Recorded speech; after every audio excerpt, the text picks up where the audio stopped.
安乐，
现在想说的，不止于此吧？你锋芒毕露已成事实，朝廷之中不会因此毫无芥蒂。回京之后，我会上奏陛下，无论是赈灾，还是寻得钟离文贪赃枉法的证据，功劳皆在于你。既然都知道我得罪了中叶侯，太子殿下还要为我上奏，是存心要逼安乐彻底站太子殿下的队，从今往后一条道走到黑呀。安乐，你已卷入朝廷争斗之中，无法脱困，所以我想以太子的身份恳请你留在我身边。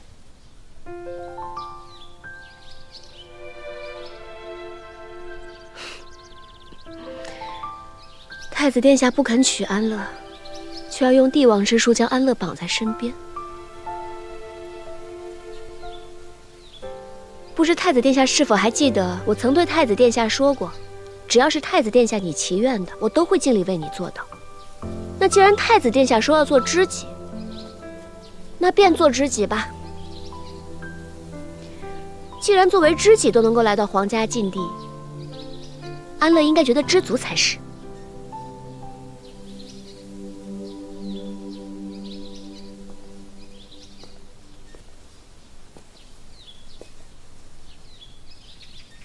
你能答应，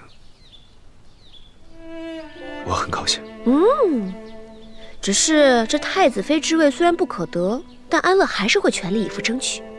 你我并肩前行，未必要以婚嫁之名。啊，那我3万水师的聘礼怎么办？我怎么会那么轻易就放弃啊？太子殿下，那可不是我任安乐的作风。就算当不了太子妃，我也要在离你很近的地方，看看你的心究竟在为谁而跳。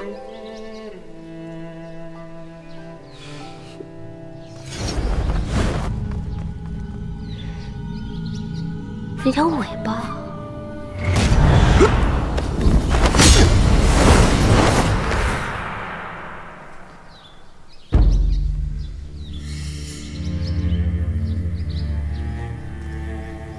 殿下，好身手，不及你。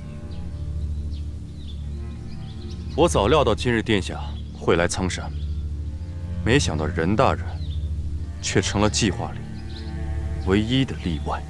你没想到，我也没想到。我们俩都被殿下给算计了。殿下，你这棋下的可真好啊，一箭双雕啊！原来我是被骗来苍山的。殿下，您用千金之躯，只是为了诱我出来吗？毕竟你乃忠义侯座下暗卫之首，大境不世出的剑法天才。殿下是何时察觉我的身份的？你曾效忠我7年，我自是信任你的，不然你也不可能成为我的贴身侍卫，统领太子府禁军。只是此次下江南，忠义侯未免太过心急，务必要在2日之内送到刑部尚书骆明熙手中。属下遵命。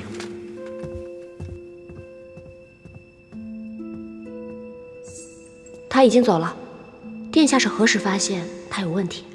遇刺当晚，我便说过我们当中有人是内鬼。可是我们亲近之人有苑琴、苑舒、温硕、吉利，还有这个简肃。得到闵行账本当日，我便将铜矿下落按照2个时辰的时间差告诉了他。若是他们当中有人透露了风声，那么钟离文那日必然会动手。原来是内侍。那晚的刺杀，不取我和安乐性命，只为给我们警告，也是你的授意吧？殿下与我，毕竟有知遇之恩。可惜你还是背叛了我。忠义侯亦有恩于我，属下不得不做。殿下，接招吧！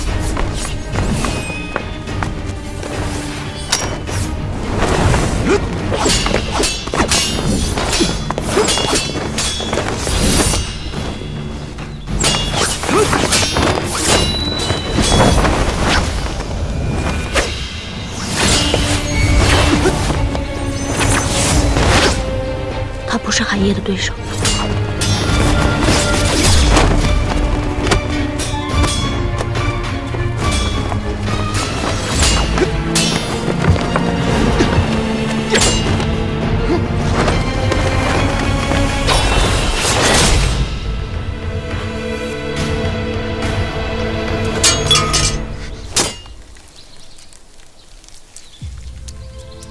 殿下，你心慈手软，可杀不了我。我只知道，你是我7年来的友人。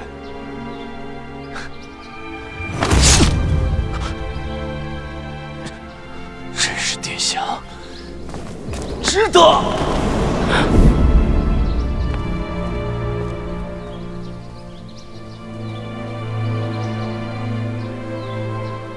殿下早都想到这结局，所以不带一兵一卒来到这苍山，就是为了要留他一条性命。可惜，他太过骄傲，不愿承我的情。他是领了情的，不然殿下也不会毫发无伤。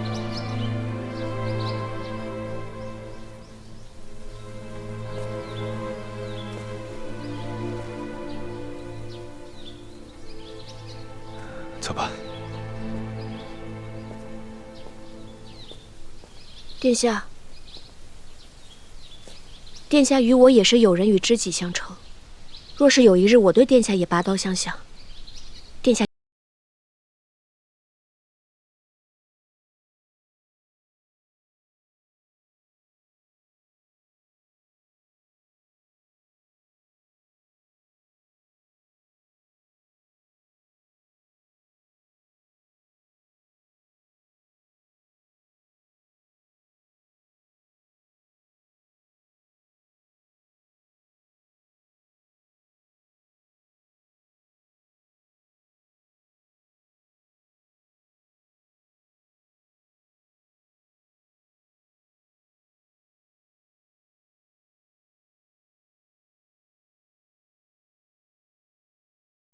太子带着任安乐去祭拜了太祖，是。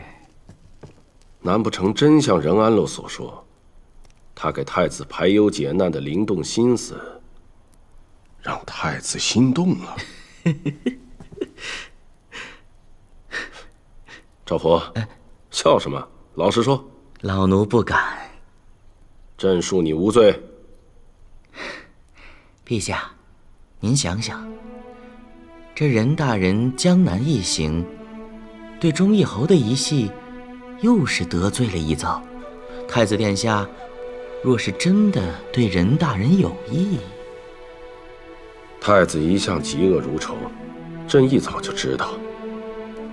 他早就不满古云年的做派，如今几次三番的给古云年下马威，虽是得罪了权臣，也算在民间树立了储君的威望。如此说来，太子殿下能和任大人默契配合，也不枉了陛下的一片期待。只是太子有朕撑腰，而任安乐也是树了劲敌，只有太子一个人相护，怕是如履薄冰啊。那陛下的意思是，等他们两个回京后，朕跟太子好好商议此事。好。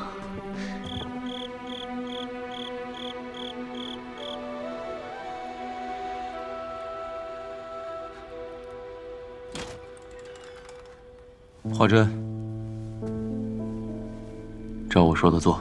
是。出来吧。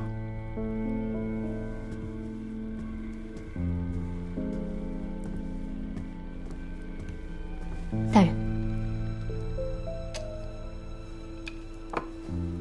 新任的府尹已在千月阁的保护下安全抵达江南上任，治理水患的工作也在顺利展开。你办事我总是很放心。大人打算如何处置钟离文？听说这钟离文喜欢给那些不听话的下属穿小鞋，那不如我们也给他做上铁锈鞋，让他也尝尝。大人是在给任大人助兴吧？这钟离文处处和任安乐作对，如今到了我手里，怎么可能轻易放过他？只是任大人现下已经动了古云年在江南的根脉，若是回京，势必会引来更狠的报复。这也是我担心的，所以我刚才已经派人给韩仲远送了折子，因为目前以我们的势力，已经不足以保护安乐了。钟义侯那边，再派人给我盯紧线。是。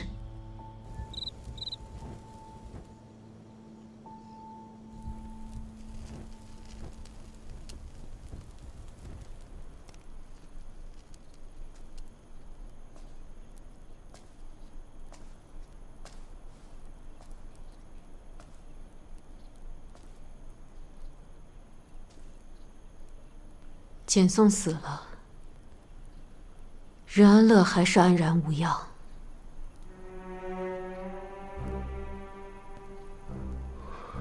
看来我真的是被推到了风口浪尖上。的确，最近来府里的官吏少了很多。他们是怕成为第二个钟离文。这群人也不想想，本侯若是倒了，他们一样一损俱损。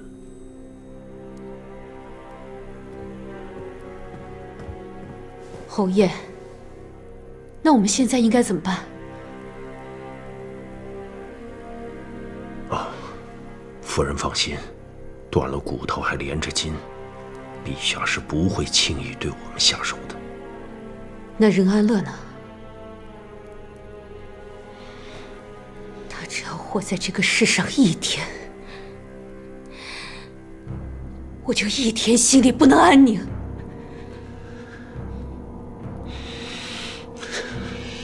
侯爷，你去哪里？去见陛下，为任安乐请功。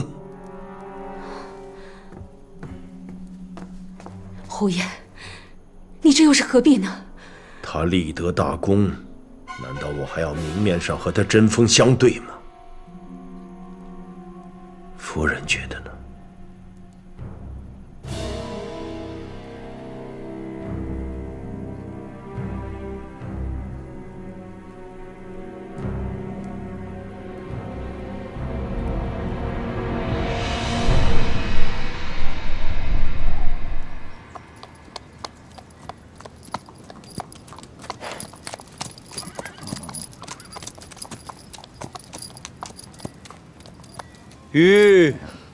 过了这道城门之后，风波又会更加激烈了。不过安乐有句话想问殿下：方才在苍山之巅，我亲见殿下下了局好棋，殿下何时把安乐也给算计进去的？那你又是如何猜中我的算计的？自然是因为殿下对安乐知无不言了。任安乐，自从你打着3万水师进京求聘的旗号，便每一步都踏在我的计划之上。这也都算是巧合吗？与其说是巧合呢，倒不如说是缘分吧。你到底为何而来？哼，安乐千里迢迢献上3万水师，自然是为太子殿下而来的呀。我不管你从何处来，但我知道，你本性纯良，心怀大义。我会帮助你站到你想站的位置，也相信你会是个治世良臣。太子殿下总觉得自己将安乐看得一清二楚，却从来不肯正视自己的内心。殿下说自己对安乐从未动过心，安乐偏偏就不信。我要赶紧回京了，要让我未来的公公看看他未来的儿媳才是。这。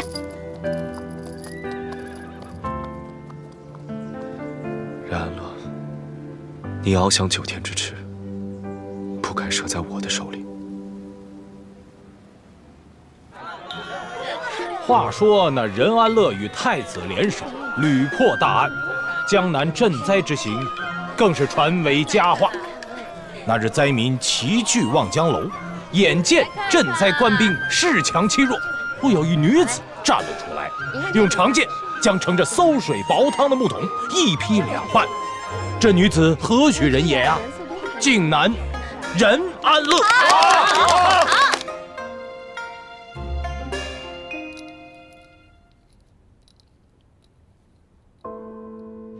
若是有一日我对殿下也拔刀相向，殿下又会如何？任安乐，疑人不用，用人不疑。我愿一直信你。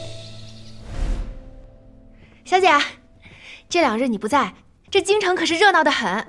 怎么了？这一夜之间呀，您的名声就传遍了整个京城，比咱们初进京求嫁太子的架势还要威名赫赫呢。而且有传言说，这穆天府之行啊，您十有9功。咱们小姐自然是了不起，只是到底是什么人在催动这些声音啊？肯定不止一人。除了骆大人，还能有谁？太子。是，太子如今对小姐的事情是渐渐用心。甘露时雨，不思一物，万民之主，不阿一人。他的确是个很好的储君，只可惜如今我只是任安乐。小姐，你现在是不是对太子殿下有情了？苑琴，你还记得你闯入晋南大山的那日吗？记得。若不是小姐，苑琴早已冻死在山里。你要永远记得那一日，除了你自己，没有人能帮你记住过去。如果没有了过去，也便成不了如今的我们。方才那些话，以后别再说了。苑琴记住了。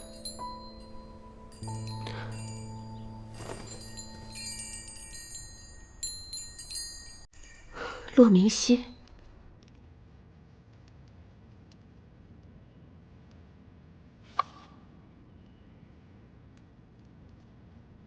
恭喜你啊，安乐。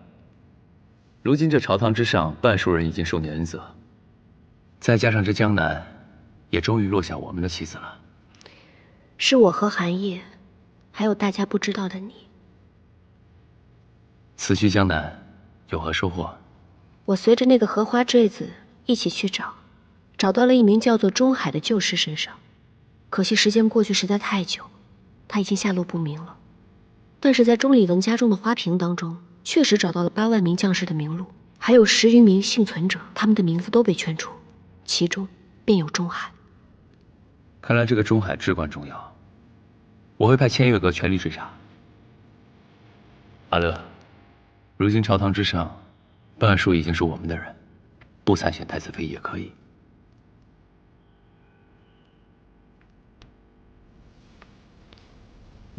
我父亲曾经对我说过，若是想掌控天下，无非手握权柄还有民意。当弟子缘化身为任安乐，本就是以身为饵。若我不入漩涡之中，又如何能让京城流言四起？待到始作俑者放松警惕，他才会露出马脚，我才能接近真相。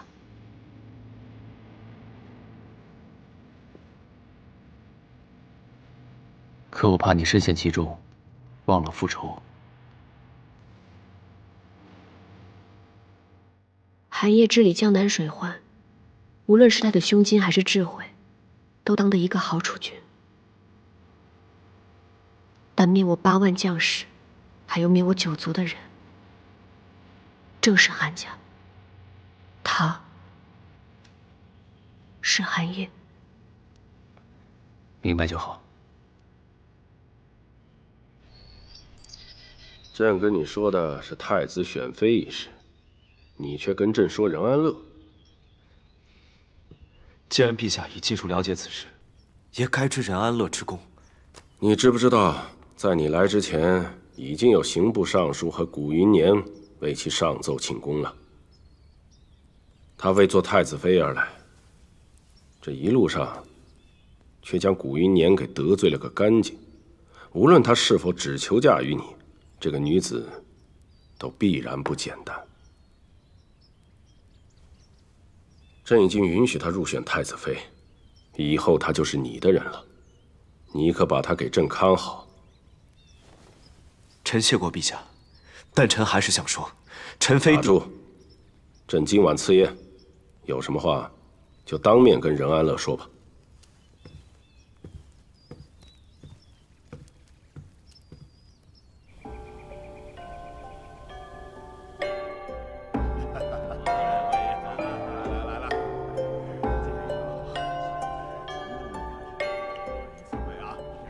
殿下，殿下，殿下，你看不见我了吗？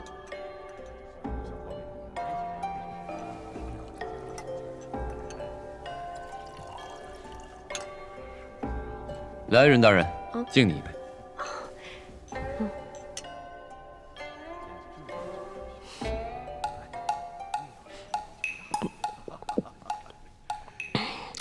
骆大人，分金离股的手法行不用的如何啦？任大人的手法果然好用，所以呢，我连夜上奏，希望与任大人在朝中结为同僚，不要被儿女情长耽误了自己的前程。可是怎么办呢？我这个人心里就只有儿女情长，看来是要辜负骆大人的一番好意了。再说太子选妃一事，毕竟是我提出来的，如果我事先退出的话，岂不是就给别人做了嫁衣了？对吧，太子殿下？太子殿下，你平时还说我如此饮茶呢，怎么如今自己如牛饮水了？任大人，恭喜呀！哎呦，侯爷都来恭喜我了，实在是不敢当。任大人太谦虚了。试问坐下各位，有多少人没有尝过你的手段？我看看啊，哎呦，就差侯爷您了。您可得谨慎点才是，别哪天您就领教到我了呢。任大人屡屡立功，怎么也有本侯的功劳啊？侯爷说的正是，如今古旗上还有钟离文都成了我的垫脚石。说到这里啊，我就不得不跟侯爷对饮一杯了。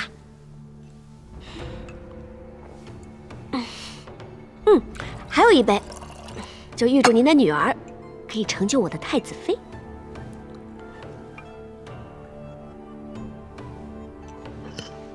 哦。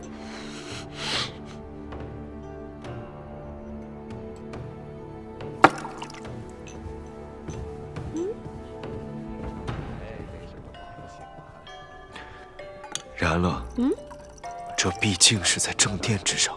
那又如何？反正都已经撕破脸皮了，倒不如就让他狗急跳墙，说不定还能有点收获呢。罗大人，来。来。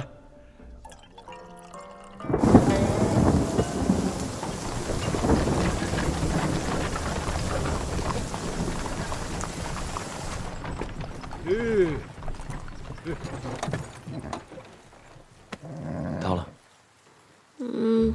都怪殿下不会喝酒，也不会替安乐挡酒，害安乐醉成这个样子。你没醉，别装了，快起来。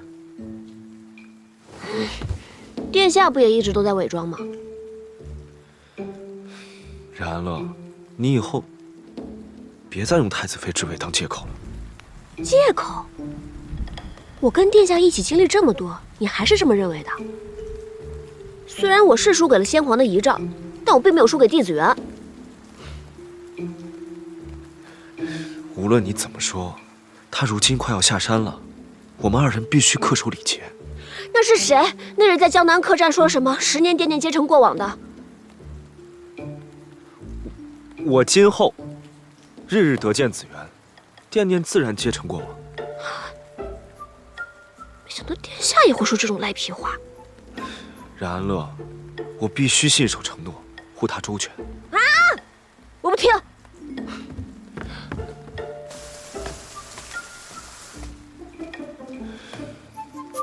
去刑部。是。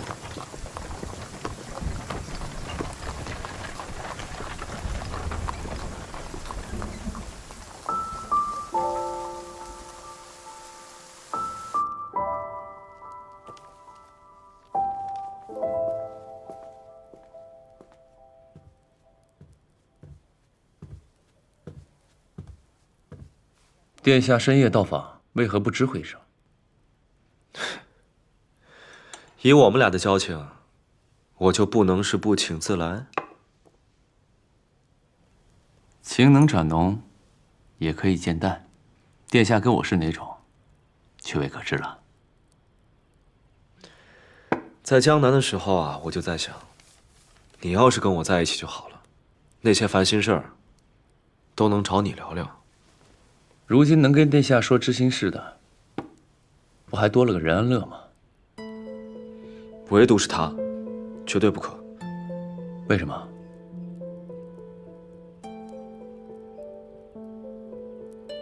他又不了解10年前的那些往事。但任安乐冰雪聪明，一点就通，他怎么会不了解？倒是太子殿下你越是坚决，就越让人觉得心虚。我没有。你有。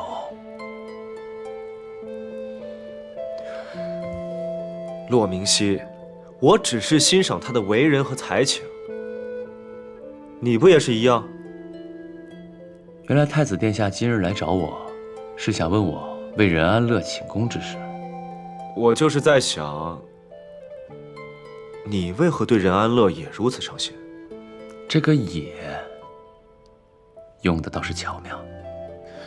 我就是好奇，你在朝中从来不偏倚，不结党，特立独行，什么时候和他走这么近了？我之前跟殿下说过，请你把他让给我。你是说你的刑部？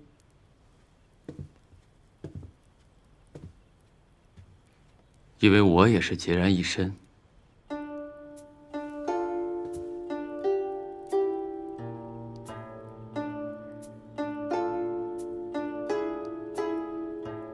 不知从何时起，我总是揣摩不透你的心思。你看，你嘴上说要娶弟子元，但心里却不愿我和任安乐亲近，这又是为什么？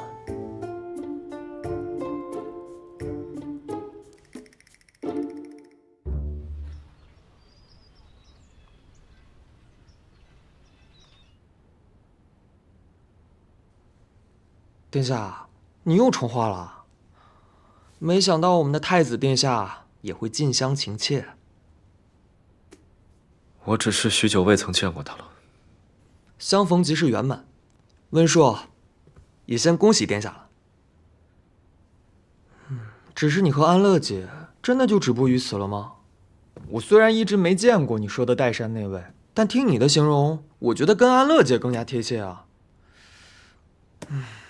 可惜。还有什么别的消息？哦，殿下，选妃的消息一出，各家的闺秀们竞争得更加激烈了。凌香楼的盘口花样百出，越开越多，有投什么赵将军的女儿。紫妍若是下山，必会成为众矢之的。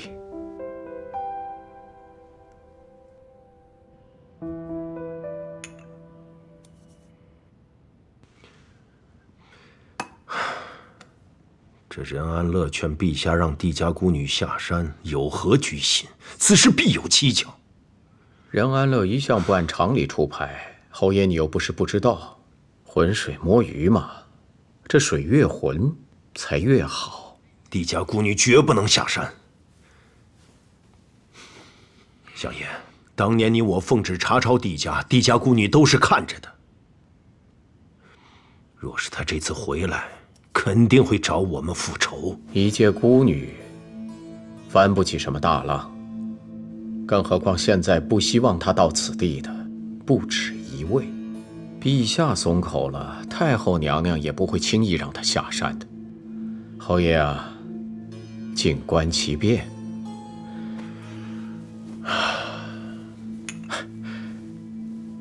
我看朝中有许多人举荐令千金，说不准这侯爷府要出一位太子妃了。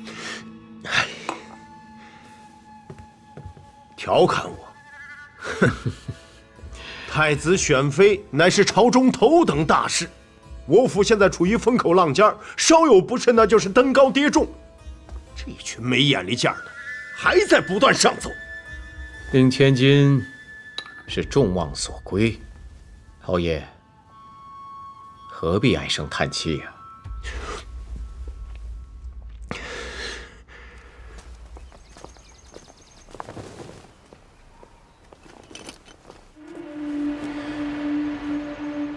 让他们不要再奏请忠义侯之女为太子妃了。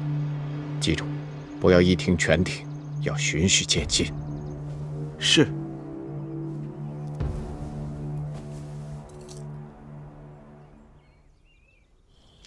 子安，只要我活着，帝子元就不能下山。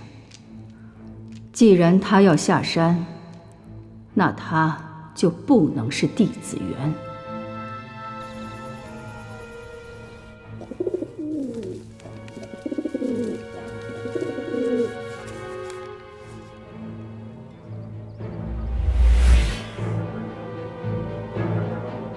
殿下，陛下有旨，帝子元改名帝承恩，方可下山。什么？帝子元改名帝承恩才能下山啊？帝子元下山乃慕天恩，因而自即日起须得改名帝承恩，以奉皇室恩典。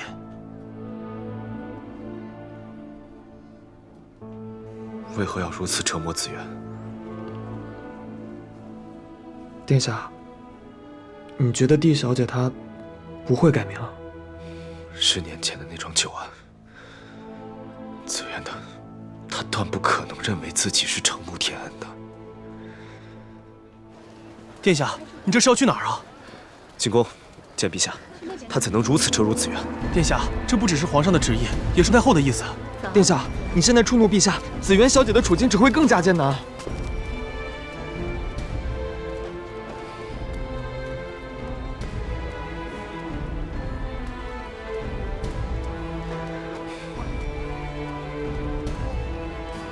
让我一个人静一静。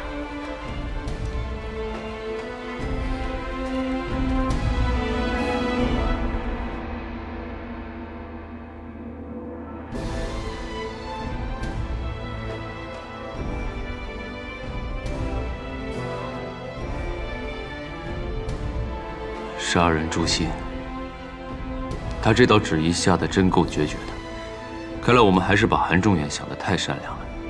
雷霆雨露，俱是君恩，不必生气。你若果真心如磐石，我倒可以放心许多。那你可以放心了，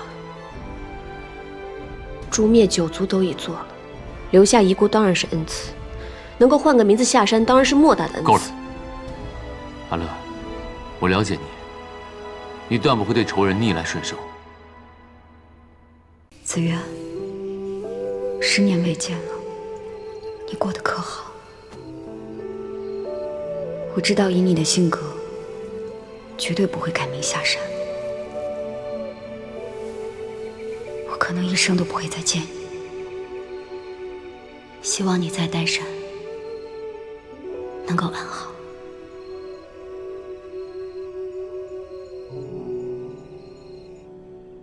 不对。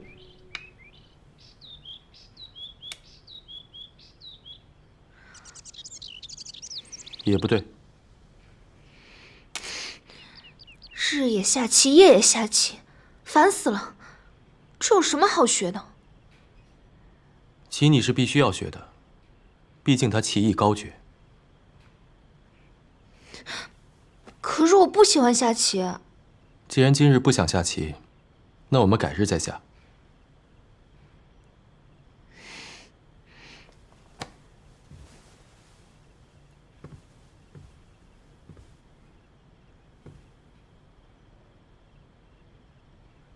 母亲，今日我听到了4声鸟叫，为什么只有3只鸟？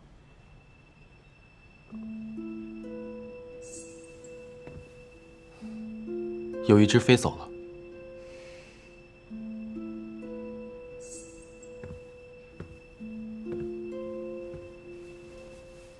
不过也无妨，多一只鸟，少一只鸟有什么关系？这已经是我绣的第590只鸟语，也不知绣到何时才能逃离这方天地。山上的那位假的弟子员，若他一口应下，别人怕是会起疑心。你叫我子渊，我当叫你明熙哥哥。如若不是因为你当初将我送到靖南，就不会有如今的任安乐。山上那位本来就是可怜的绅士，又因为我被囚禁10年，为了能生存下来，换了一个原本不属于自己的名字。我不能因为一己私欲就毁掉他的一生。我们应该让他下山，我们应该让他恢复自由之身。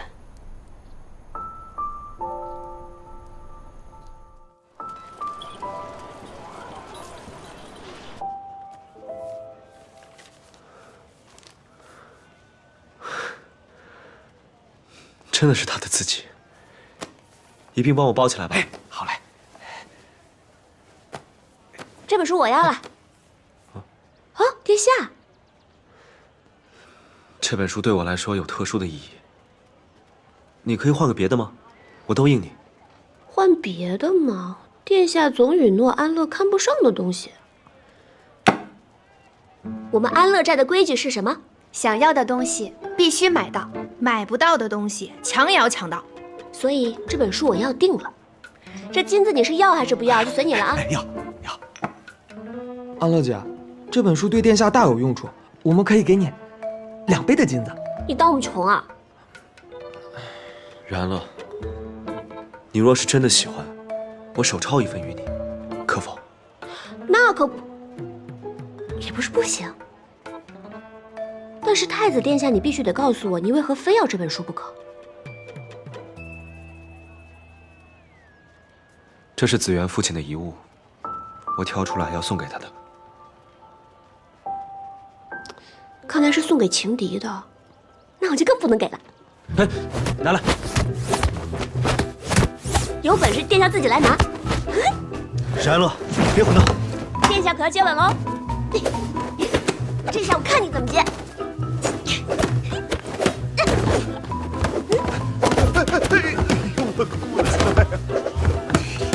掌柜的，对不住了。俩别笑了，赶紧收拾残局吧。走吧，走。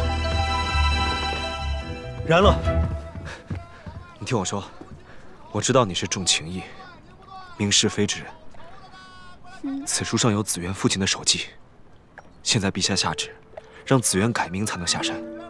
若他最终决定不下山，也可作为一时慰藉。可是我听闻太子殿下在这10年间往岱山上送了不少书籍呢，万一他都已经懒得翻，看都懒得看了呢？他不会。你就这么笃定啊？因为子元尚且年幼时，便已胸藏锦绣。那可是在岱山上关了10年禁闭呀！这要是我，别说翻书了，我连话都懒得讲。你不是他，自然不能理解他。殿下聊起弟子园的时候，是最无趣的时候。他要是能不下来的话，那我可是占了大便宜。不如这样吧，他若不来，我便物归原主，如何？咱们就看看他来不来。哎，贵宾2位。